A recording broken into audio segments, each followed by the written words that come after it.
Saudara-saudara, mari kita berdoa untuk pemberitaan firman Tuhan. Mari berdoa. Ya Tuhan, tibalah saatnya. Kami akan membaca dan merenungkan firman-Mu. Oleh Roh Kudus-Mu kami mohon, kami ditolong supaya membaca dengan baik, merenungkannya dengan baik, dan selebihnya kami dimampukan untuk melakukan kehendak firman-Mu. Semua godaan baik di dalam kami, baik di sekitar kami minta Tuhan jauhkan semuanya. Kami rindu pada firman-Mu. Berfirmanlah bagi kami Tuhan di dalam nama Yesus. Firman yang hidup itu kami berdoa. Amin. Bapak Ibu Saudara-saudara, di hari ini 17 Agustus Majelis Sinode Gemit menetapkan tema ini sebagai bagian yang akan diberitakan. Berjuang untuk merdeka, mengisi kemerdekaan dengan tindakan nyata. Pembacaannya terambil dari Bilangan pasal 33 ayat 50 sampai ayat 56. Bilangan 33 ayat 50 sampai ayat yang ke-56. Sejemput jemaat Tuhan berdiri. Apa yang dilakukan sesudah tanah Kanaan direbut? Tuhan berfirman kepada Musa di dataran Moab di tepi sungai Yordan dekat Yeriko. Berbicaralah kepada orang Israel dan katakanlah kepada mereka, apabila kamu menyeberangi sungai Yordan ke tanah Kanaan, maka haruslah kamu menghalau semua penduduk negeri itu dari depanmu dan membinasakan segala batu berukir kepunyaan mereka. Juga haruslah kamu membinasakan segala patung tuangan mereka dan memusnahkan segala bukit pengorbanan mereka. Haruslah kamu menduduki negeri itu dan diam di sana, sebab kepadamu lah kuberikan negeri itu untuk diduduki. Maka haruslah kamu membagi negeri itu sebagai milik pusaka dengan membuang undi menurut kaummu. Kepada yang besar jumlahnya haruslah kamu memberikan milik pusaka yang besar, dan kepada yang kecil jumlahnya haruslah kamu memberikan milik pusaka yang kecil yang ditunjuk oleh undi bagi masing-masing. Itulah bagian undiannya. Menurut suku nenek moyangmu haruslah kamu membagi milik pusaka itu. Tetapi jika kamu tidak menghalau penduduk negeri itu dari depanmu, maka orang-orang yang kamu tinggalkan hidup dari mereka akan menjadi seperti selumbar di matamu dan seperti duri yang menusuk lambungmu, dan mereka akan menyesatkan kamu di negeri yang kamu diami itu. Maka akan dilakukan kepadamu seperti yang kurancang melakukan kepada mereka. Demikian firman Tuhan. Berbahagia setiap orang yang mendengar firman, memelihara dan melakukan dalam hidup setiap hari. Haleluya.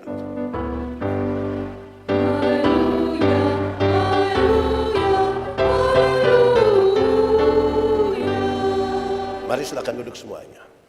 Bapak Ibu, saudara-saudara, shalom. Sekali lagi, shalom. Merdeka itu apa? Merdeka itu apakah karena kita bebas? Bisa juga. Tapi kalau saya minta saudara-saudara untuk berpikir dan memberi jawaban, pasti sangat kaya arti dari merdeka. Paling tidak kalau saya mau kasih contoh begini. Apa itu arti merdeka bagi kehidupan beragama di negara ini? Maka kita akan sama-sama sepakat merdeka bagi kehidupan bangsa beragama di bangsa negara ini adalah orang dapat beribadah tanpa rasa takut. Orang bisa beribadah dengan bebas. Lalu saya bertanya, apa arti merdeka bagi ibu rumah tangga? Apa arti merdeka bagi anak sekolah? Apa arti merdeka bagi guru?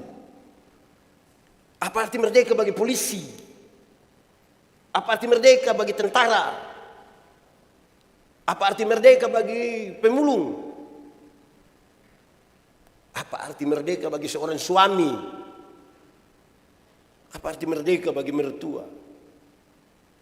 Saudara bisa membayangkan, makin banyak pertanyaan itu, kita akan menemukan banyak sekali jawaban tentang arti kemerdekaan. Maka tentunya kemerdekaan tidak selesai pada proklamasi kemerdekaan Republik Indonesia 17 Agustus 1945. Masih banyak hal yang perlu kita perjuangkan. Atau dalam konteks kita hari ini, apa arti merdeka bagi pembangunan gereja ini, pembangunan Gemit Agape Kupang? Kita sudah ibadah di sini, tapi belum selesai. Menara belum selesai. Gorden belum ini. Nanti tiba-tiba angin tiup pohon di sebelah, semua langsung Jadi masih banyak yang perlu kita kerjakan. Apalagi yang belum kok Paul.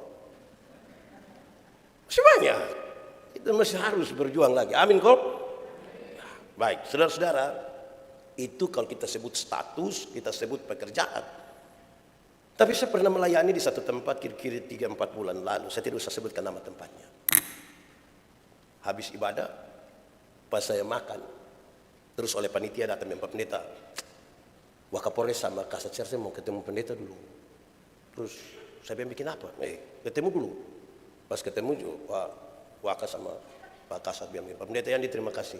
Saya bilang sama-sama, terima kasih sudah datang. Pak Pendeta terima kasih. Saya bilang kenapa terima kasih ulang-ulang? Beliau bilang begini. Ada satu orang yang masuk daftar DPO pencurian kendaraan antar kota. Kami cari dia sudah lama. Dan tadi ternyata dia ikut ibadah. Terus saya tanya, jadi izin Pak Pendeta tadi kami ambil dia Pak Pendeta. Saya bilang, ini dia sebentar bebas, dia trauma beribadah ini. Kenapa begitu? Karena ibadah dia dapat tangkap ini. Nah, saudara bisa lihat, perspektif dari merdeka itu banyak orang akan memberi arti masing-masing. Tapi apa maknanya bagi bangsa ini dan juga bagi kita semua? Saudara-saudara, kami berdiskusi tentang kemerdekaan dan kemudian mengerucut pada dua hal yang menarik ini, yaitu satu, ada persoalan serius kalau orang lain yang berjuang dan orang lain yang mengisi kemerdekaan. Itu persoalan serius itu. Orang lain yang berjuang, orang lain yang mengisi kemerdekaan. Mungkin semangatnya berbeda. Apakah mereka yang mengisi kemerdekaan hari ini sama semangatnya dengan mereka yang berjuang? Indonesia dijajah berkali-kali oleh beberapa negara. Ratusan tahun lamanya. Semangat berjuang dan semangat mengisi kemerdekaan kita masih sama atau justru beda? Kedua, hal yang serius dari sebuah kemerdekaan adalah sebelum merdeka itu kan orang berjuang. Yang berjuang itu identik dengan pengorbanan. Yang berjuang itu identik dengan pengorbanan. Tapi yang mengisi kemerdekaan seringkali identik dengan mencari keuntungan. Saya ulangi, yang berjuang itu berkorban, bahkan berkorban jiwa dan raga. Bagaimana yang mengisi?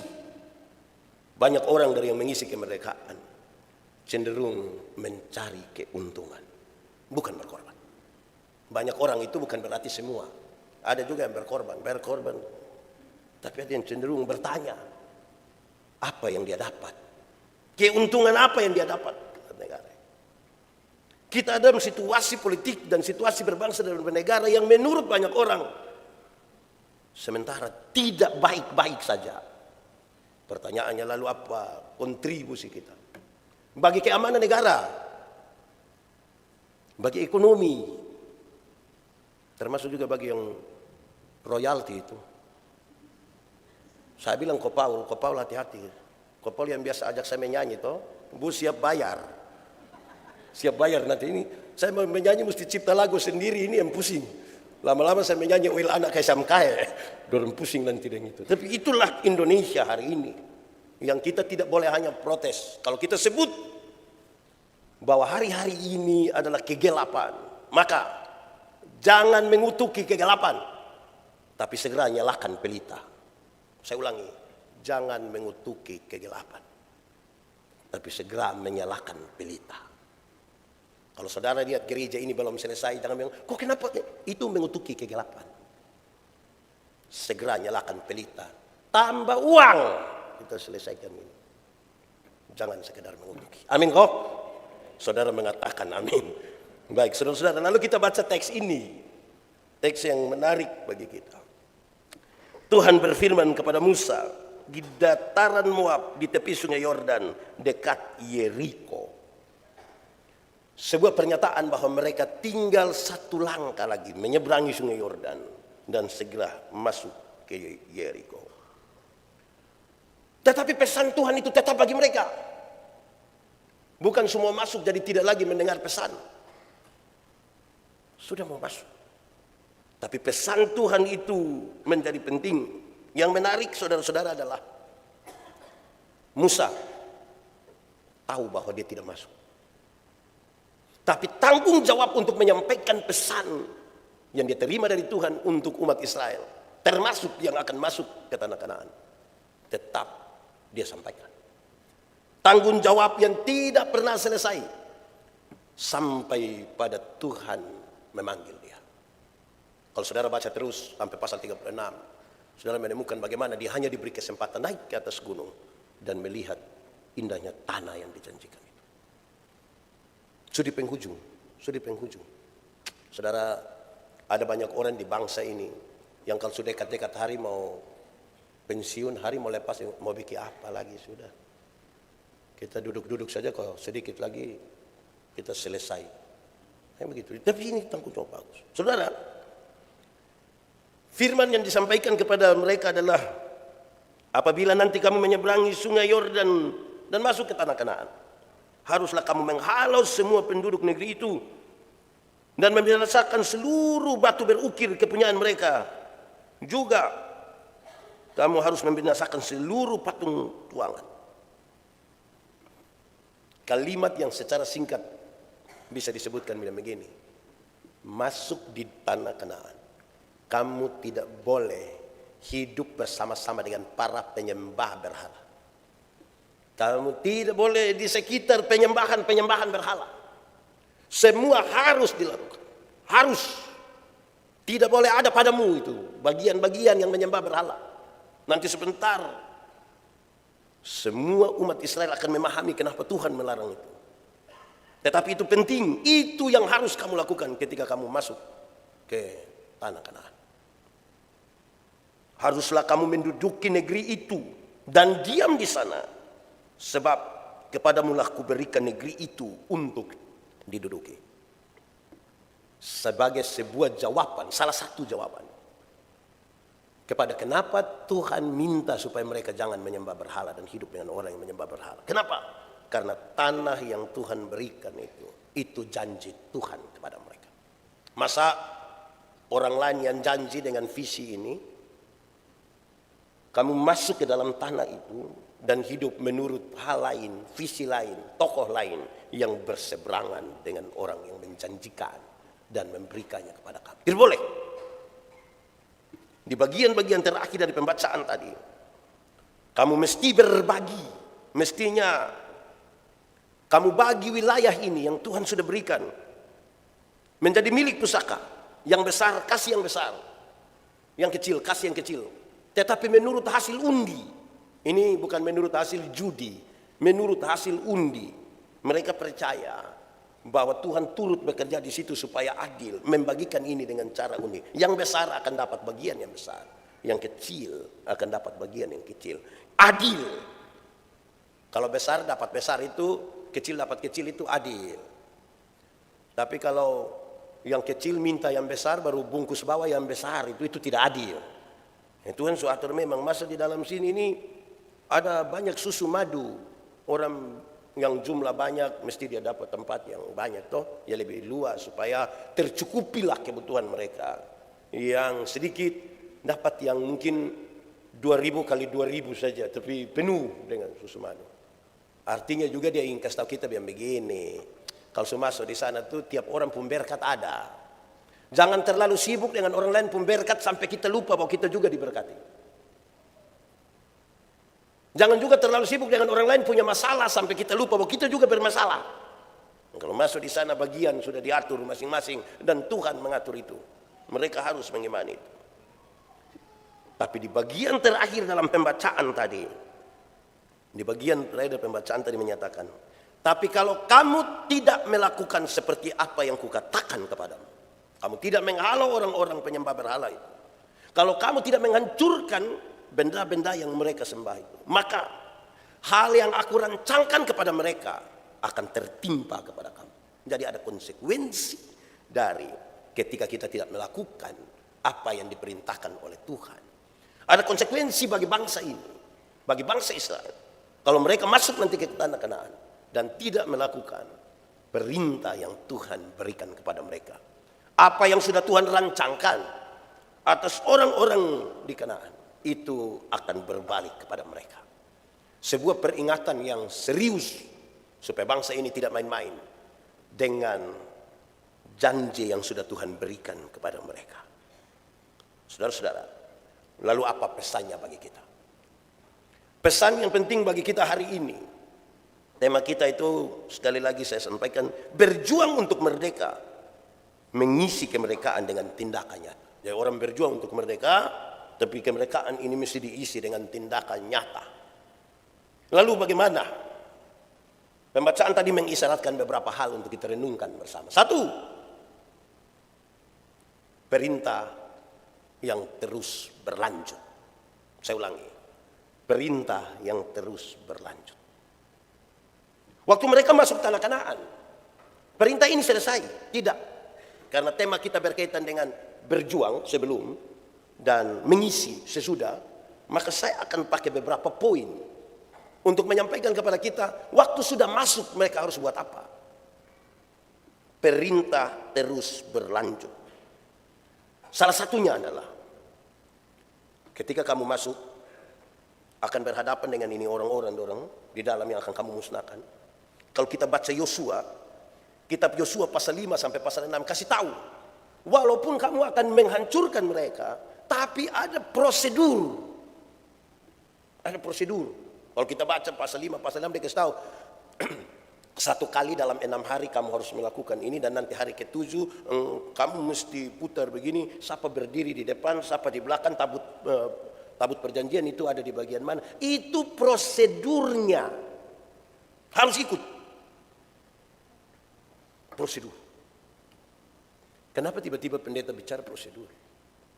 Negara Republik Indonesia yang kira-kira 300 juta orang, 300 juta. Bayangkan kalau hidup tanpa aturan. Mesti ada prosedur. Apa-apa itu ada di prosedur. Hari ini kita mesti sepakat bahwa prosedur itu sesuatu yang harus dilakukan. Hukum. Penegakan. Karena itu pesan bagi para pembuat undang-undang, para pembuat prosedur, buatlah prosedur yang sesuai dengan semangat 300 juta orang untuk mengisi kemerdekaan ini. Pesan bagi para penegak keadilan supaya ikut prosedur, seadil-adilnya. Yang salah itu salah, yang benar itu benar. Kan kita urus banyak orang. Supaya tidak ada ketimpangan. Kita urus satu negara tanpa prosedur tidak bisa. Saya berkhotbah tentang kebenaran. Dan saya katakan,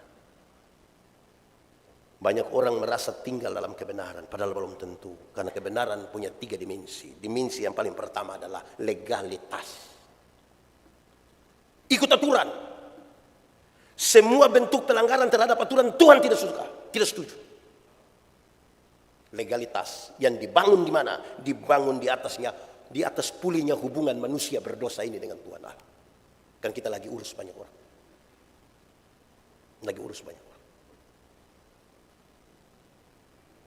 Bagaimana dengan keadaan bergereja kita? Bergereja juga mesti ikut aturan. Ini sudah tidak bisa pakai kalimat kami dulu. Oh, tidak bisa. Kita mesti ikut aturan. Saya suka pakai contoh bilang begini. Satu, ada katekisasi 1 tahun. Ibu Putri yang ajar. Tahu Ibu Putri di mana ini Ibu Putri? Terus tiap minggu mesti ikut tatap muka. Saya lihat kadang-kadang orang tua sudah mau pergi makan di mana begitu, tapi kan anak masih ikut katekisasi. Dia pun bapak mama duduk saya di otak kita dong hanya kenapa? Masih ada pertemuan. Tahu Ibu Putri omong apa di dalam? 3 kali tidak bertemu tatap muka, maka tidak boleh ikut ini peneguhan sini. Macam ribet juga ya. Tapi memang mesti ikut. Terus tiba-tiba ada yang datang tanya pendeta. Pendeta, Desember nanti ada sidik kok? Iya. Kenapa? Sebuah anak yang sekolah dokter di Bandung itu. Oh, itu anak pintar sekali, pintar. Itu dosen belum tahu, dia sudah tahu semua. Nah, dia kenapa? Dia mau datang nanti Desember. Oh, puji Tuhan, ini hari ini kali dia libur, dia ada orang tua. Bukan, maksudnya kalau bisa nah dia datang, nah pendeta bisa tabis memang dia kota, bukan? Tidak bisa. Orang lain pun anak boleh ikut, dia ibu putri 1 tahun ini baru ini datang dan datang langsung. Coba adilnya di mana? Adil di mana? Di sana dia ada katekisasi. Tidak tahu. Katekisasi bila perlu kasih naik 3 tahun. Tiap hari dengar firman Tuhan baik atau tidak coba? Daripada tiap hari dengar gosip, baru teruskan lagi di grup majelis lagi. Ikut saja. Amin ku tidak? Saya membayangkan belum pernah ada rapat majelis jemaat untuk membunuh jemaat, itu belum pernah ada. Semua untuk kebaikan. Ikut saja. Ikut aturan saja. Paling mantap ikut. Paling bagus. Mesti ada prosedur yang kita bangun di atas pulihnya hubungan manusia berdosa dengan Tuhan Allah. Atau yang kedua saya bisa bilang begini. Kita naik motor.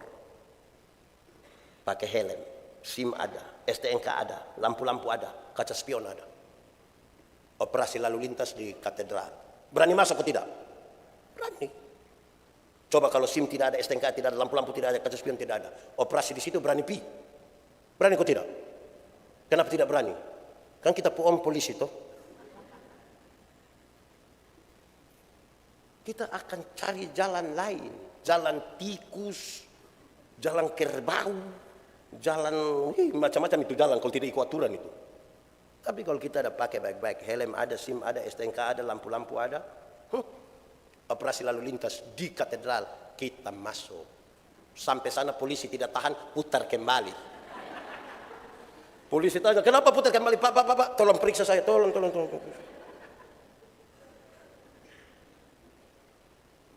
Anak sekolah, dong ini kan masuk sekolah jam berapa anak sekolah? Jam 7 toh?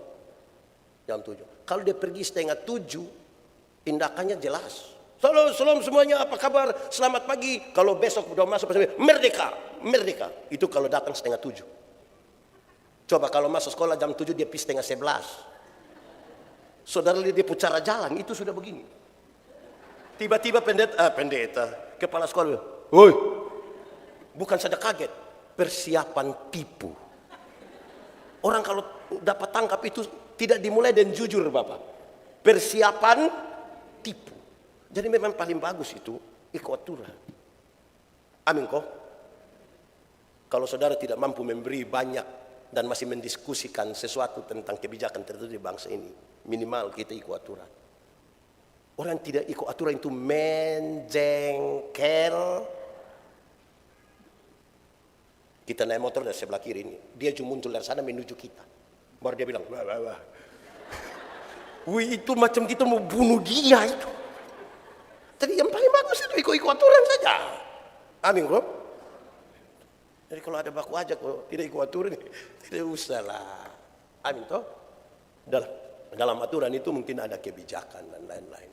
Tidak apa-apa. Itu ada perintah yang berlanjut. Tidak pernah hentinya itu perintah. Bahkan sampai hari ini perintah Tuhan itu tetap. Karena mengatur banyak orang. Dan di negara ini ada banyak kali peraturan. Tapi kita mesti menghimbau bagi para pembuat aturan itu, jangan pikir diri sendiri, jangan pikir pribadi, pikir semua orang. Karena ini negara Republik Indonesia, pikir semua orang. Jangan pikir kepentingan sendiri, kepentingan kelompok, kepentingan suku, jangan. Kepentingan agama tertentu, jangan. Kita lagi urus. Satu. Kedua, di masa perjuangan untuk masuk ke tanah Kanaan, tanah yang merdeka itu, yang menarik adalah sebuah keterangan. Ada keterangan tentang pesimisnya mayoritas dari pengintai-pengintai. Ada orang berjuang ini, ada orang berjuang. Terus tinggal selangkah lagi masuk ke tanah itu. Maka diutuslah 12 pengintai. Yang menarik adalah mereka melihat sebuah keadaan yang sama.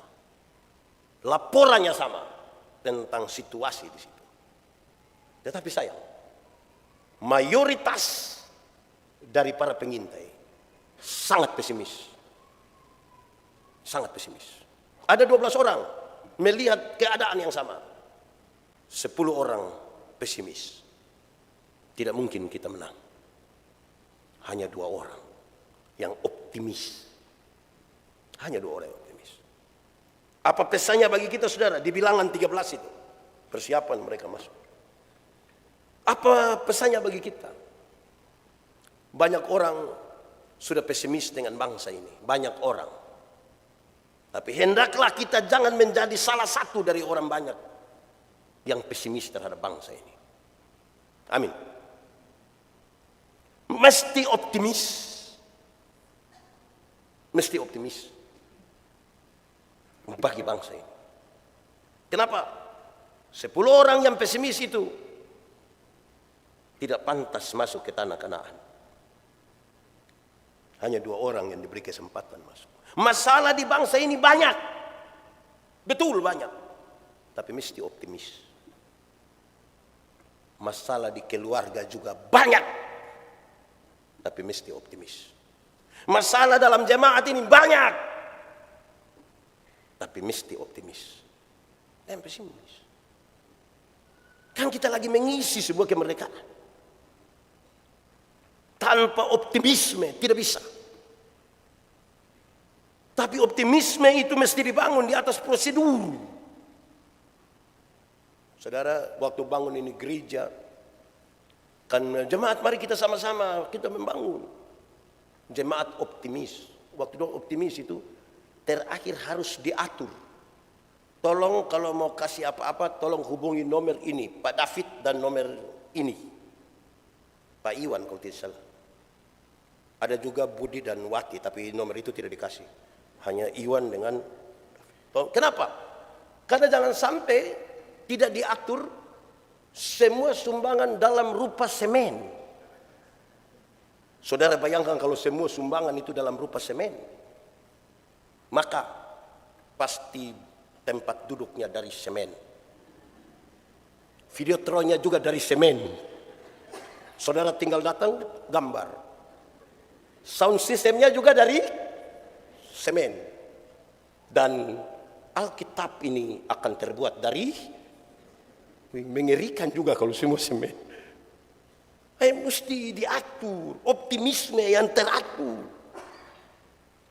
Ini saya pergi ke banyak tempat di seluruh Indonesia. Tuan tanya saya, Pendeta Yandi, yo, biasa minum kopi? Ya. Kopi pahit. Kenapa kopi pahit? Ya, karena hidup cukup manis. Atau yang kedua memang sudah lebih pahit dari itu kopi yang kita tidak rasa lagi. Terus orang tanya, biasa minum satu hari berapa gelas? Saya bilang 2, pagi 1, sore 1. Di rumah. Kalau di luar rumah, lebih dong. Kenapa di rumah hanya 2, di luar lebih? Saya bilang karena ada istri.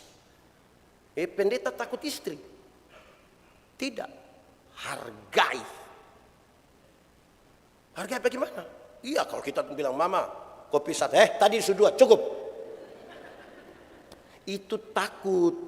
Itu takut istri itu pendeta. Saya tidak takut, saya hargai. Bagaimana pendeta hargai? Dengar saya bilang. Kalau nanti saya sakit karena minum kopi, itu ibu-ibu yang banyak-banyak minta foto dan saya itu tidak akan urus saya. Ini ibu ini yang urus. Yang bilang cukup.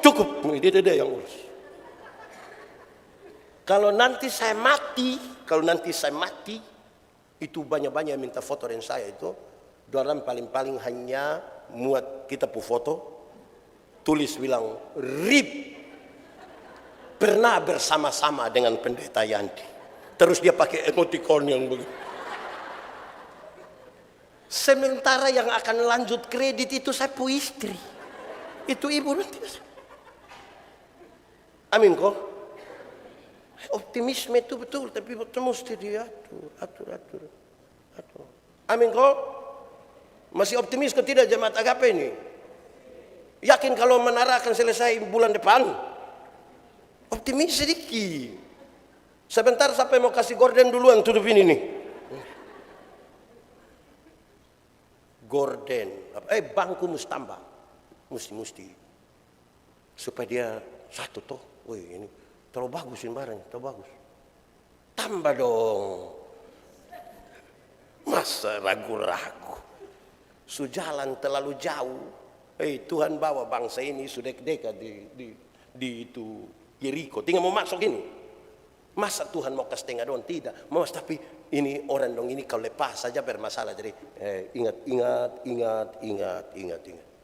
Am tetap bangun optimisme tapi mari ingat sama-sama. Kasih ingatlah ada kelompok yang besar, kelompok yang kecil, tapi kita sama-sama membangun optimisme. Itu serius, saudara. Untuk mengisi kemerdekaan harus optimis. Bagi diri, bagi keluarga, bagi gereja. Kalau optimisme itu ada bagi ini 3 hal saja, dengan sendirinya bangsa ini maju. Optimisme. Ketiga, yang menarik, saya pakai kisah ini untuk melihat kemerdekaan. Jadi kemerdekaan, perjuangan saya pakai. Kalau kita baca dari Yosua pasal 7, Don masuk di tanah Kanaan. Sudah menghancurkan. Bahkan ini barang-barang emas dong yang dapat ini diserahkan. Tapi ada satu orang yang dia pun nama Akan. Di Yosua pasal 7. Akan itu mencuri emas. Dengan beberapa barang-barang lain. Isi kemerdekaan dengan mencuri. Kita bikin rusak ini negara. Korupsi tidak boleh ada di dalam bangsa ini. Karena itu menghancurkan ini bangsa. APBN Republik Indonesia itu kira-kira 3.000 triliun. 2 kasus terakhir saja sudah sampai 900 triliun. Berarti 1/3 dari APBN itu hanya 2 orang saja korupsi habis. Bayangkan kalau 900 triliun kasih kita di Soe. Di sini ada yang orang Soe. Beruntung kita semua dari luar ya. Saudara, 900 triliun kalau kasih di Soe NTT ini, itu ibu-ibu pun sepatu baru yang online tidak akan rusak di jalan-jalan itu. Karena pasti jalannya mantap. Saudara harus meyakinkan diri. Tidak boleh ada pencuri. Paling tidak kalau kita tidak bisa kasih tahu orang lain, kasih tahu, saya tidak boleh mencuri. Tidak boleh. Hak saya. Cukupkan dirimu dengan apa yang ada padamu. Berbahagialah engkau dan baiklah keadaan. Tidak boleh. Kalau kita aman begitu, beres. Saya ada bawa materi 2 hari lalu di mana saya lupa. Nah, di Alor kalau tidak salah. Oh di Alor sudah. Don tanya saya, Bapak, ini bisa kok tidak kalau kursi bangku gereja ini kita pakai di acara di rumah. Saya bilang mekanisme kita di gereja itu adalah kasih keputusan dulu. Kita ambil keputusan apakah boleh atau tidak. Tidak bisa ada satu orang yang omong. Boleh atau tidak. Tapi menurut saya bilang menurut saya, sebaiknya yang gereja pun ya gereja saja. Gereja pun gereja saja. Tidak usah taruh di Pak Manobe rumah. Tidak usah. Dan itu kacau nanti. Nah misalnya kalau pitar di Pak Manobe rumah, baru besok-besok Pak Dima mau minta. Baru Pak Manobe bilang, sabar tisu ada tulis nenek Manobe pun nama di ini. Kan jadi masalah baru. Nah, sudah yang kita pun pilih kursi sendiri. Atau kalau memang acara di rumah tidak bisa ada kursi, sudah kita buka tikar kok kita duduk di situ semua. Saudara, sengaja saya pakai peristiwa akan mengambil barang-barang jarahan itu untuk menegaskan, mengisi kemerdekaan. Harus dan berkorban juga, bukan mencari keuntungan. Apalagi mencari keuntungan itu tidak halal, cara itu tidak boleh. Korupsi tidak boleh ada. Pencurian di negara ini tidak boleh ada. Dan saudara tahu akarnya dari mana? Dari rumah. Kalau dari rumah kita sudah terbiasa mengambil yang bukan hak, maka dalam komunitas yang lebih besar dari itu, kita akan berusaha juga untuk mengambil. Dan itu tidak baik bagi keluarga, bagi gereja, dan bagi bangsa ini. Tidak baik. Kita mesti isi ini kemerdekaan dengan memberi sesuatu. Memberi sesuatu bagi bangsa ini. Paling tidak memberi sebuah kepercayaan bahwa saya tidak akan mengambil yang bukan bagian saya. Ini barang yang harusnya sudah dihancurkan. Do lihat agak baik sedikit, akan ini mencuri. Terakhir, keempat. Saya ingin ulangi bagian yang tadi sudah diucapkan. Tidak boleh ada penyembahan berhala. Kenapa?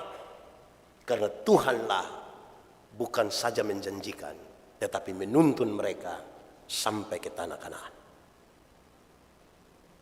Tidak boleh ada penyembahan berhala. Orang tanya saya bermateri di Jakarta, di Cipinang, tentang berhala. Orang tanya saya, Pak Pendeta Yandi, menurut Pendeta Yandi berhala itu apa? Saya bilang yang paling gampang untuk mengerti berhala adalah segala sesuatu yang menggantikan Tuhan namanya berhala. Segala sesuatu yang menggantikan Tuhan namanya berhala. Makan habis kau debe, woi, habis begini kalau sentarek ame 2 batang mati, langsung mati, berhala. Itu rokok berhala itu. Bangun pagi kalau tidak bisa lepas dari itu handphone, kau hanya begini sampai besok pagi, itu berhala. Apalagi dia suami lagi baru dia punya HP pola rumit lagi. Pakai sidik jari lagi, kontak mati, berhala itu mulai. Dia ada simpan barang-barang jarahan itu di dalam itu. Ini Tuhan yang kasih kita. UUD 45 dimulai dari kalimat ini. Atas berkat rahmat Allah yang Maha Kuasa. Masih ingat kok? Ada yang bisa hafal? Kalau ada yang bisa hafal silakan di muka. Nanti saudara akan dapat CP. Pohon CP itu saudara akan dapat. Tapi ingat, atas berkat rahmat Allah yang Maha Kuasa. Yang kemerdekaan ini berkat Tuhan Allah. Berkat ini yang kita isi dengan baik. Atas berkat rahmat Allah itu kita punya gedung gereja so bagus. Tolong jaga dia punya kebersihan yang putih-putih ini. Tolong jaga dia punya kebersihan. Jangan sampai di bawah tiba-tiba so tulis Tinus Love City. Ya gitu. Merusak itu. Jaga ini berkat Tuhan ini. Amin toh? Tidak usah bikin yang terlalu besar, tapi minimal kita tahu bahwa Tuhanlah yang memberikan kepada kita. Tuhan berikan kepada kita itu jaga, bersyukur, bukan mengeluh. Apa-apa yang belum itu mari kita sama-sama lagi, maju lagi, bekerja bersama-sama. Itu mantap tuh. Selesai sebuah pergumulan, kita akan maju lagi pada pergumulan berikutnya. Ingat, Tuhan yang menuntun mereka. Tidak boleh ada penyembahan berhala. Berhala zaman modern ini banyak. Bahkan pikiran kita berhalakan. Uang kadang-kadang jadi berhala baru. Orang-orang tertentu kita berhalakan dia. Tidak boleh ada penyembahan berhala. Apa saja yang menggantikan Tuhan itu berhala. Pak Pendeta omong uang berhala, macam Pak Pendeta tidak butuh uang. Saya juga sangat butuh uang.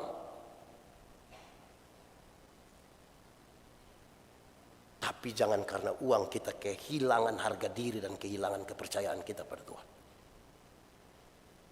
Kita butuh semua. Kita butuh makan. Kita butuh semua, tapi dia tidak boleh menggantikan Tuhan. Tidak boleh. Tuhan menjadi lebih di atas segalanya. Apalagi ini peringatan keras bagi bangsa ini karena suku-suku yang sudah ada di tanah Kanaan itu mereka menyembah kepada Allah mereka dengan berbagai-bagai. Kamu mesti kuat supaya kamu tidak jatuh dalam penyembahan berhala. Hanya Tuhanlah yang patut disembah. Hanya Tuhanlah yang perlu dimuliakan, yang patut dimuliakan.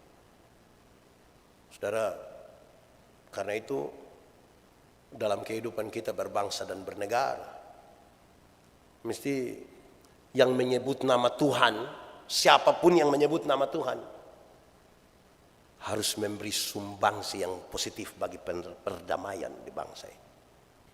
Harus. Masa menyebut nama Tuhan kemudian bikin ribut? Kita memberi sumbangsi positif. Yang menyebut nama Tuhan di rumah, di gereja, dimanapun, harus menunjukkan dirinya sebagai orang yang benar-benar menyembah Tuhan.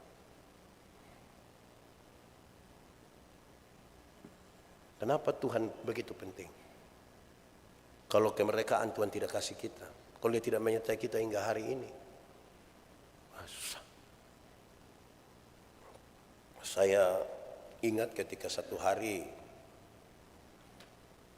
Pak Yoas tulis kalimat ini. Di Indonesia orang-orang Kristen itu sekarang kalau ditanya, apa kabar? Ada banyak orang akan bilang, luar biasa. Terus beliau lanjutkan begini, luar biasa hari ini saja atau tiap hari luar biasa? Orang bilang, tiap hari luar biasa. Terus beliau bilang begini, kalau sudah tiap hari luar biasa berarti ya biasa-biasa saja. Karena tiap hari luar biasa. Saya pikir betul waktu kita baru menikah pertama kali itu kan luar biasa tuh. Kita lihat ada separuh ini mau makan saja, dia istri pakai mari berdoa, ambil istri tangan cium. Hari pertama itu luar biasa.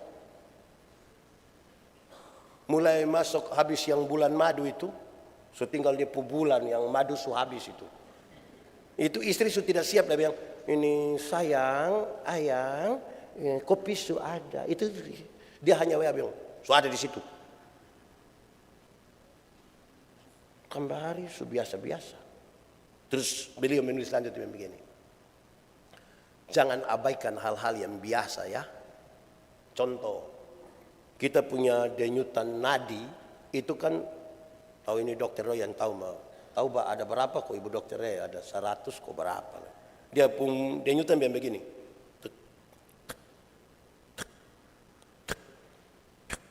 Satu menit ada berapa kali ya Pak dokter Roy, ada berapa gitu.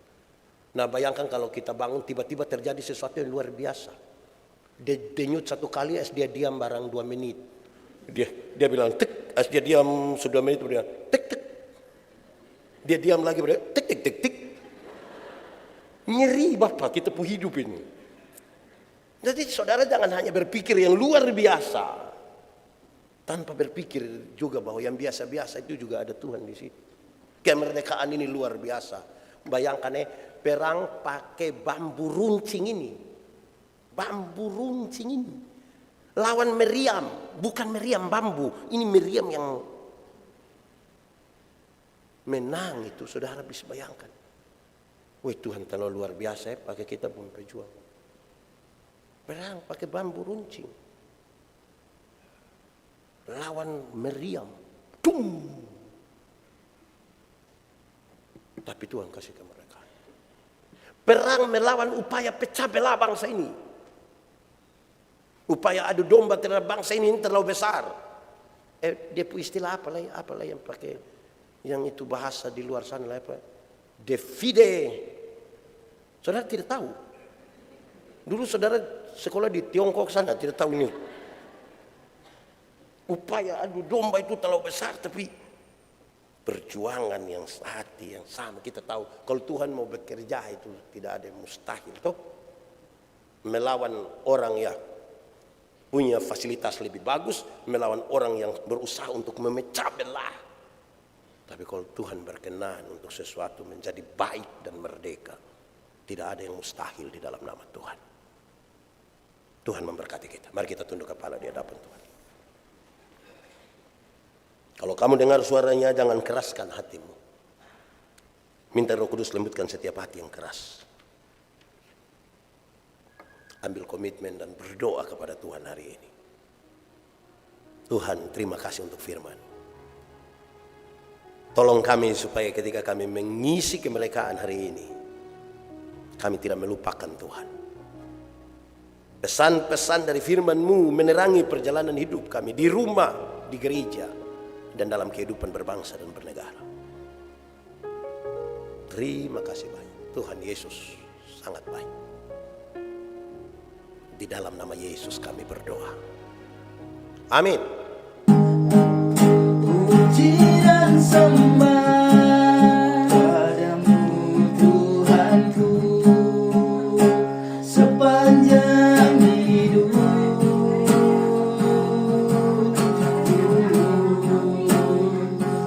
Inilah yang kau harap dariku selama di dunia.